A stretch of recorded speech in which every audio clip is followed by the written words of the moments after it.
Hi అండి. Welcome back to our channel. ఇట్లు మీ ఐశ్వర్య. ఎలా ఉన్నారండి అందరూ? బాగున్నారా? మేము కూడా చాలా బాగున్నాము. ఇది ఫ్రైడే వ్లాగ్ అనమాట. సో ఈరోజు బ్రేక్ఫాస్ట్ అయితే ఇడ్లీ చేస్తున్నాను. ఇడ్లీ పిండి దోశల పిండి అయిపోయేదాకా ఇంక ఇడ్లీయే ఉంటుంది. వన్స్ అవి అయిపోయిన తర్వాత మళ్ళీ ఉప్మా ఉంటుందన్నమాట. మళ్ళీ అవి ప్రిపేర్ చేసుకునే వరకు. సో ఇంక ఈరోజు ఇడ్లీ పిండి వద్దని చెప్పేసి ఇడ్లీ అయితే చేసేస్తున్నాను. ఇంకా పిల్లల కోసం మిల్క్ కూడా కాచేసాను. నా కోసం కొంచెం టీ కూడా పెట్టుకున్నాను. ఈ లోపల ఆల్రెడీ 6:30 ఆ టైంకే బిగ్ బాస్కెట్ అయితే వచ్చేస్తుంది. సో ఇంకా నేను లేచినప్పుడు తీసుకుంటాను అనమాట ఇవన్నీ కూడా. ఇంక ఈరోజు మిల్క్ ప్యాకెట్, కర్డ్ ప్యాకెట్తో పాటు కొన్ని వెజిటేబుల్స్ కూడా ఆర్డర్ చేశారు. అంటే పచ్చిమిరపకాయలు, నిమ్మకాయలు, టొమాటోస్, కొత్తిమీర, కరివేపాకు, చికెన్ ఆర్డర్ చేశారనమాట. సో ఈరోజు మాది చికెన్ కర్రీ. సో ఇంకా మార్నింగే వచ్చేసినాయి ఇవన్నీ లోపల పెట్టేసుకున్నాను. ఇంకా డోర్ ఓపెన్ చేసి ఇంకా ఇడ్లీ చేశాను కదా, సో దాంట్లోకి చట్నీ కావాలి. సో అందుకే ఇంకా పల్లీలు అయితే వేయించుకుంటున్నాను. డ్రై రోస్టే చేసుకుంటున్నాను అనమాట పల్లీలు అయితేని. మొన్న ఒక రోజు చేశాను కదా, సో సేమ్ అలానే చేస్తున్నాను ఇవాళ కూడా చట్నీ. నిన్నటి వీడియోలో నేను ట్యూస్డే, వెడ్నెస్డే రొటీన్ అయితే షేర్ చేసుకున్నాను కదా, ఇంకా థర్స్డే అయితే వీడియో ఏం షూట్ చేయలేదు. సో అందుకే డైరెక్ట్గా ఫ్రైడే వీడియోలోకి వచ్చేసాను. ఇంకా చట్నీ పల్లీలు వేయించుకున్నాను కదా, సో అవన్నీ చల్లారిపోయినాయి. ఇంకా వాటిని మిక్సీ జార్లో వేసేసి చట్నీ అయితే చేసేసుకున్నాను. ఇప్పుడు తాలింపు వేసుకుంటున్నాను అనమాట. ఏ చట్నీ అయినా కూడా తాలింపు వేసుకుంటే బాగా టేస్టీగా ఉంటుంది. నేను దోశలు చేశాను. దోశల్లోకి ఏంటి అంటే కరివేపాకు చట్నీ చేశానమాట. సో కరివేపాకు చట్నీ కూడా ఈ మధ్య రెగ్యులర్గా చేస్తున్నాను. టేస్ట్ అయితే మాత్రం చాలా బాగుంటుంది. ఇడ్లీలో కన్నా దోశల్లోకి అయితే బాగుంటుందన్నమాట కరివేపాకు చట్నీ. ఇంకా చట్నీలోకి అయితే నేను ఆవాలు, జీలకర్ర, కరివేపాకు, ఎండుమిర్చి వీటితో అయితే పోపు వేసుకున్నాను అనమాట. ఇలా పోపు వేసుకుంటే టేస్ట్ అయితే బాగుంటుంది చట్నీకి. సో ఇంకా ఇడ్లీ అయిపోయింది, చట్నీ అయిపోయింది. ఇంకా బ్రేక్ఫాస్ట్ పెట్టడమే పిల్లలకి. బ్రేక్ఫాస్ట్ అయిపోయిన తర్వాత ఇంక ఈరోజు చికెన్ అయితే వచ్చింది కదా, సో ఇంకా చాలా పని ఉందన్నమాట. గిన్నెలు ఉన్నాయి. నిన్న నైట్ నేను క్లీన్ చేయకుండా పడుకుంటూ పోయాను. సో అవన్నీ కూడా క్లీన్ చేయాలి. చాలా టైం పడుతుంది అనమాట అవన్నీ క్లీన్ చేసేసరికి. ఎందుకంటే చాలా గిన్నెలు ఉన్నాయి. నేను అవన్నీ క్లీన్ చేయకుండా నేను కొంచెం బద్దకించాను. ఈరోజు మార్నింగ్ నాకు బర్త్డే అయిపోయింది అనమాట. సో ఇంకా చట్నీ అయితే కంప్లీట్ అయిపోయింది. ఫస్ట్ పిల్లలిద్దరికి బ్రేక్ఫాస్ట్ పెట్టేశాను. ఆయనేమో మన ఊరు వెళ్ళారు. సో ఇంకా నేను కూడా బ్రేక్ఫాస్ట్ చేసేస్తున్నాను అనమాట. బెల్లం పాకం ఉంది, సో అది నంచుకుని తింటున్నాను. భలేగా ఉంటుంది కదా ఇడ్లీతోని. ఇంకా కొంచెం చట్నీ కూడా ఉంది. నేను బ్రేక్ఫాస్ట్ అయితే కంప్లీట్ చేసేసుకున్న తర్వాత ఇంకా కిచెన్లోకి వచ్చేసాను. ఎందుకంటే చెప్పాను కదా చాలా గిన్నెలు ఉన్నాయని చెప్పేసి. సో అవన్నీ కూడా క్లీన్ చేయాలి. ఫస్ట్ వంట అయితే కంప్లీట్ చేసేసుకుని అప్పుడు క్లీన్ చేసుకుందాం. మళ్ళీ వంటకి లేట్ అయిపోతే పిల్లలు ఆకలేస్తుంది అంటారని చెప్పేసి ఫస్ట్ కర్రీకి కావాల్సినవి ఇంకా వెజిటేబుల్ బిర్యానీ లాగా చేద్దాం అనుకుంటున్నాను ఇవాళ. సో ఇంకా దానికి కావాల్సినవన్నీ కూడా కట్ చేసుకొని పెట్టుకున్నాను. ఇంకా అల్లం వెల్లుల్లి పేస్ట్ కూడా అయిపోయిందనమాట. సో ఇంకా అల్లం వెల్లుల్లి పేస్ట్ చేసేసుకుందామని చెప్పేసి ఇంకా అల్లం వెల్లుల్లి అవి కూడా తీసుకుని పెట్టుకున్నాను. చికెన్ అయితే ఇదే అనమాట. పెద్ద ముక్కలు వచ్చినాయి. సో వీటిని అయితే చిన్న ముక్కల కింద కట్ చేసుకోవాలి. ఇంకా నిన్న నేను జామున్స్ కూడా చేశాను. మా చిన్నోడు అడుగుతున్నాడు అనమాట 2 డేస్ నుంచి జామున్స్ కావాలని చెప్పేసి. సో ఇంకా నిన్న జామున్స్ కూడా చేశాను. అందుకే ఈ పని అవ్వక నేను వీడియో కూడా ఏం షూట్ చేసుకోలేదు నిన్న. సో ఇంకా ఈ రోజు చికెన్ కర్రీ అయితే కొంచెం డిఫరెంట్గా చేశారనమాట. ఆనియన్, టొమాటో పేస్టులు చేశాను. టేస్ట్ అయితే మాత్రం చాలా బాగా వచ్చింది. కానీ ఎందుకు చికెన్ ఆర్డర్ చేయమన్నానా అనిపించింది. ఎందుకు అంటున్నాను అలాగా వీడియో చూస్తూ ఉండండి చెప్తాను. చికెన్ కర్రీ అయితే డిఫరెంట్ స్టైల్లో అయితే ట్రై చేశాను ఇవాళ. టేస్ట్ అయితే మాత్రం చాలా బాగా వచ్చింది. ఇంకొక వైపు కుక్కర్లో వెజిటేబుల్ బిర్యానీ కోసం ఉల్లిపాయలు అవి ఫ్రై చేసుకుంటున్నాను. ఇంకా చికెన్ అయితే చిన్న చిన్న ముక్కలు కట్ చేసుకున్నాను అనమాట. పెద్దగా వచ్చినాయి. సో ఇంకా చిన్నగా కట్ చేసుకుని ఇంకా మంచిగా క్లీన్ చేసేసుకున్నాను. ఆనియన్, టొమాటో పేస్ట్ కూడా మంచిగా ఫ్రై అయిపోయింది. అల్లం వెల్లుల్లి పేస్ట్ కూడా వేసేసాను అనమాట. అవన్నీ కూడా మంచిగా ఫ్రై అయిపోయినాయి. ఇప్పుడైతే చికెన్ వేసేసుకుంటున్నాను. ఇప్పుడు కూడా నేను చికెన్ ఉల్లిపాయ ముక్కలు కట్ చేసుకుంటాను. గ్రేవీ అస్సలు రావట్లేదని చెప్పేసి ఈరోజు అయితే కొంచెం గ్రేవీగా ఉంటుందని ఆనియన్, టొమాటో ఇవి పేస్టులు చేసి వేసాను అనమాట. ఈరోజు చికెన్ కర్రీ నేను ఎలా చేశానో మీతో కూడా షేర్ చేసుకుంటాను. ఫస్ట్ ప్యాన్ పెట్టుకుని ఆయిల్ వేసుకున్నాను. ఆయిల్ బాగా హీట్ అయిన తర్వాత ఆనియన్ పేస్ట్ వేసుకున్నాను. ఆనియన్ పేస్ట్ బాగా ఫ్రై అయిపోయిన తర్వాత అల్లం వెల్లుల్లి పేస్ట్ కూడా వేసుకుని బాగా ఫ్రై చేసుకున్నాను. తర్వాత టొమాటో పేస్ట్ వేసుకున్నాను అనమాట. సో ఈ 3 కూడా మంచిగా వేయించుకున్నాను. ఎందుకంటే టొమాటో పేస్ట్ పచ్చివాసన పోయేదాకా వేయించుకోవాలి, లేదంటే టొమాటో స్మెల్ వస్తుంది కదా. సో ఆ 3 బాగా ఫ్రై అయిపోయిన తర్వాత చికెన్ కూడా వేసేసుకున్నాను అనమాట. చికెన్ వేసుకుని ఒకసారి బాగా మిక్స్ చేసుకుని మూత పెట్టుకున్నాను. చికెన్ నుంచి వాటర్ వస్తుంది కదా, సో ఆ వాటర్తోనే చికెన్ 80% వరకు కుక్ అయిపోతుంది. సో అలా వచ్చేదాకా మూత పెట్టుకొని చికెన్ అయితే కుక్ చేసుకున్నాను. ఇంకొక వైపు వెజిటేబుల్ బిర్యానీ కూడా ప్యారలర్గా చేసేసుకుంటున్నాను. మళ్ళీ లేట్ అయిపోతే పిల్లలకి ఆకలేస్తుందని చెప్పేసి.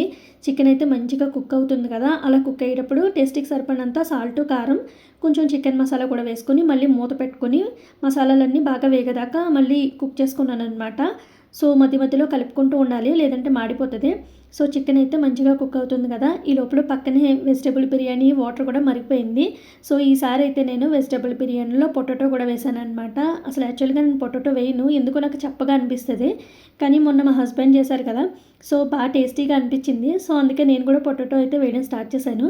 సో ఇంకొక వైపు బిర్యానీ అవుతుంది, ఇంకొక వైపు కర్రీ అవుతుంది. ఇంకా మసాలాలన్నీ మంచిగా ఫ్రై అయిపోయిన తర్వాత చికెన్ ఆల్రెడీ 80% వరకు కుక్ అయిపోయింది కదా, ఇంకొంచెం వాటర్ యాడ్ చేసుకుని బాగా మిక్స్ చేసుకుని మూత పెట్టుకున్నాను అనమాట. సో ఇంకా గ్రేవీ థిక్గా అయ్యింది అంటే స్టవ్ ఆఫ్ చేసేసుకోవడమే, కర్రీ అయితే రెడీ అయిపోతుంది.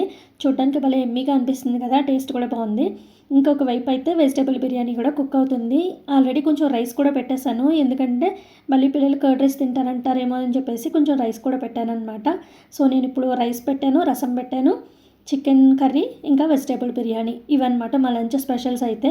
సో ఇంకా ఈ ప్లేట్స్ ఉన్నాయి కదా, ఇందులో తినడం అంటే నాకు మా చిన్నోడికి చాలా ఇష్టము. ఆల్రెడీ ముందు వీడియోలో కూడా ఒకసారి చెప్పాను.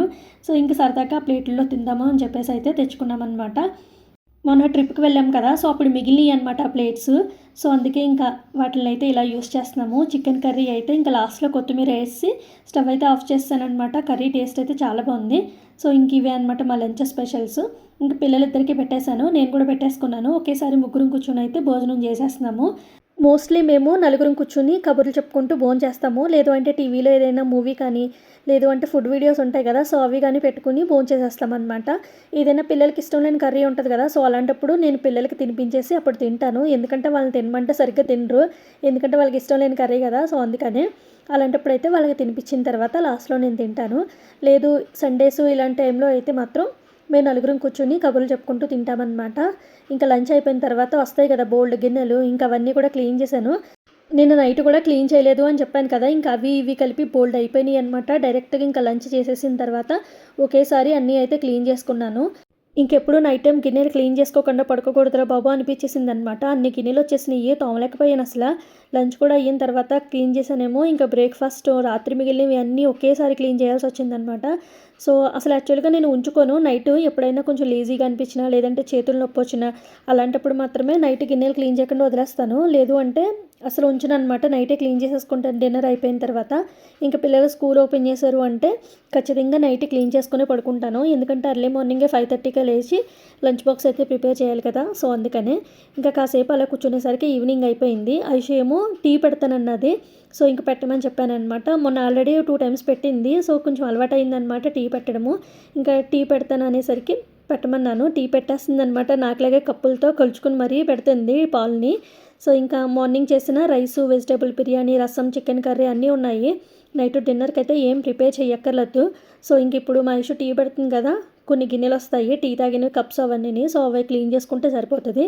ఈ లోపల ఏంటి అంటే సడన్గా వర్షం స్టార్ట్ అయిపోయిందనమాట. ఐషు ఏమో టీ పెడుతుంది కదా, సో ఇంకా నేను వచ్చి ఫాస్ట్గా బట్టలన్నీ తీసేస్తున్నాను, తడిచిపోతాయేమో అని చెప్పేసి.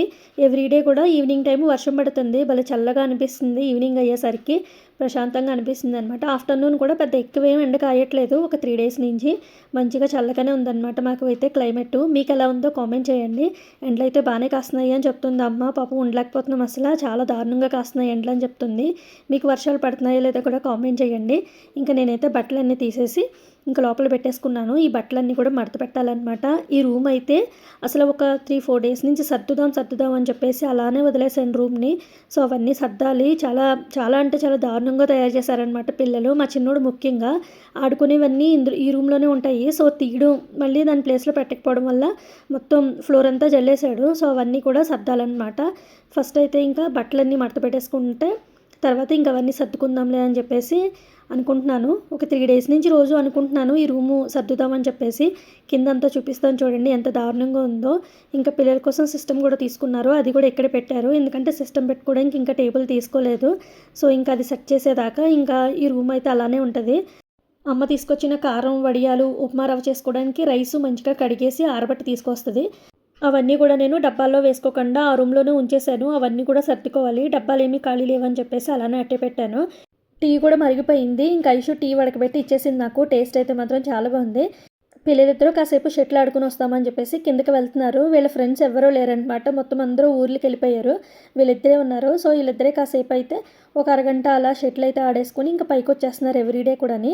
సో కాక్స్ ఉన్నాయి కదా, ఆల్రెడీ షటిల్ బ్యాట్స్తో పాటు 3 కాక్స్ వచ్చినాయి. 3 పోగొట్టేశారనమాట. సో మళ్ళీ ఆర్డర్ చేశారు. ఇప్పుడైతే మొత్తం ఈ బాక్స్లో 5 ఉన్నట్టున్నాయి. తర్వాత ఒకటి బయట తీశాను. మొత్తం సెట్ ఆఫ్ 6 అనమాట. సో ఇవి ఎన్ని రోజులు ఆడతారో చూడాలి. గట్టిగా కొట్టడం వల్ల ప్రహరీ కూడా బయటికి వెళ్ళిపోయి పోతున్నాయి అనమాట కాక్స్ అయితేని. సో ఇంకా వీళ్ళైతే ఆడుకోవడానికి వెళ్ళిపోతున్నారు. ఏ టైంకి రావాలి ఏంటి అని అడగడానికి మళ్ళీ మా చిన్నోడు వెనక్కి వచ్చాడు. సో ఇంకా వాళ్ళు వెళ్ళిపోయిన తర్వాత ఇంకా బట్టలు ఉన్నాయి కదా, ఇందాక నేను స్టాండ్ మీద తీసిన బట్టలు. సో నేను ఖాళీగానే ఉన్నానని చెప్పేసి ఇంకా బట్టలన్నీ అయితే మడత పెట్టేశాను. కేరళ స్టోరీ 2 వచ్చింది కదా మూవీ జీ5లోని. సో ఆ మూవీ పెట్టుకుని ఇంకా బట్టలన్నీ అయితే మడత పెట్టేశానమాట. బాబోయ్, మూవీ చూసిన తర్వాత అసలు పిల్లల్ని ఎంత జాగ్రత్తగా పెంచుకోవాలనేది అర్థమవుతుంది. అసలు ప్రతి ఒక్క అమ్మాయి చూడాల్సిన మూవీ అనమాట. మీరు కానీ చూసి ఉండకపోతే జీ5లో ఉంది, ఖచ్చితంగా మూవీ అయితే చూడండి. ఆ మూవీలో చూపించినట్లుగా రియల్గా కూడా జరుగుతున్నాయి. రీసెంట్గానే హైదరాబాద్లో ఒక అమ్మాయి కేసు కూడా పెట్టింది. మహారాష్ట్రలో అయితే స్కూల్ మేనేజ్మెంట్ ఆడపిల్లలందరినీ కూడా థియేటర్కి తీసుకెళ్ళి స్కూల్ బస్సులో తీసుకెళ్ళి మరీ ఈ మూవీ చూపించిందనమాట. ప్రతి ఆడపిల్ల చూడాల్సిన మూవీ ఖచ్చితంగాని. పిల్లలే కాదు, మనం కూడా చూడాల్సిన మూవీ. బయట ఏం జరుగుతుందనేది మనకు కూడా ఖచ్చితంగా తెలుస్తుంది అనమాట ఇలాంటివి చూడడం వల్ల. సో ఇంకా డిన్నర్ అయితే అయిపోయింది. డిన్నర్ కోసం ఏం ప్రిపేర్ చేయలేదు, మార్నింగ్ చేసినవే ఉండిపోయినాయి. సో ఇంకా అవే తినేసాము. ఇంకా డిన్నర్ అయిపోయిన తర్వాత మా చిన్నోడు ఐస్ క్రీమ్ కావాలంటే ఐస్ క్రీమ్ తీసిస్తున్నాను. నేను చికెన్ తిన్నాను కదా, చికెన్ తినడం వల్ల నాకు కడుపులో ఒకలాగా అనిపించింది అనమాట. ఆ రోజు నైట్ అంతా నాకు సరిగ్గా నిద్ర పట్టలేదు. అందుకే మా హస్బెండ్ చికెన్ వద్దు అంటారు, నేనే ఆర్డర్ చేయించుకున్నాను. సో తిన్నందుకు నేను ఈ నైట్ కూడా డిన్నర్కి ఓన్లీ రసం వేసుకుని చికెన్ జస్ట్ నంచుకుని తిన్నాను అంతే. అయినా కూడా నాకు కడుపులో ఒకలాగా అయిపోయింది. ఇంకెప్పుడు చికెన్ తినకూడదురా బాబా అనిపించింది అనమాట. సో నైట్ అంతా అయితే నాకు సరిగ్గా నిద్రే పట్టలేదు. ఇదే మా హస్బెండ్కి చెప్తే, ఇప్పుడు అలానే అంటావు, మళ్ళీ 1 వీక్ పోయిన తర్వాత చికెన్ ఆర్డర్ చేయమని అడుగుతావు, నువ్వు మారవా అని చెప్పేసి తిట్టారనమాట. లేదు, ఈసారి నేను ఆర్డర్ చేయమని అడిగినా కూడా మీరు చేయనని చెప్పండి. మొన్న కడుపు నొప్పి వచ్చింది కదా నీకు, సో నేను చికెన్ ఆర్డర్ చేయను అని చెప్పేసండి డైరెక్ట్గాని అని చెప్పమని చెప్పాను నేను. సో ఇక్కడితో అయితే వ్లాగ్ ఎండ్ అయిపోతుంది. వ్లాగ్ ఎలా ఉందో కామెంట్ చేయండి. వీడియో నచ్చితే ప్లీజ్ వీడియోని లైక్ చేయండి. మీరు లైక్ చేయడం వల్ల ఇంకొంచెం మందికి రీచ్ అవుతుంది. ఎవరైనా మన ఛానల్ని కొత్తగా చూస్తున్నట్లయితే ప్లీజ్ ఛానల్ని సబ్స్క్రైబ్ చేసుకుని పక్కనే ఉన్న బెల్ ఐకాన్ కూడా యాక్టివ్ చేసుకోండి. డిన్నర్ అయిపోయిన తర్వాత చల్లగా ఐస్ క్రీమ్ తింటే భలే ఉంటుంది కదా. అది కూడా బయట వర్షం పడుతుంది, క్లైమేట్ అయితే కూల్గా ఉందన్నమాట. ఇందుకే ఐస్ క్రీమ్లో మీకే ఫ్లేవర్ అంటే ఇష్టమో కామెంట్ చేయండి. మా ఇంటిల్లిపాదికి వెనీలా ఫ్లేవర్ అంటే ఇష్టం అనమాట. Thank you for watching. Take care. Bye.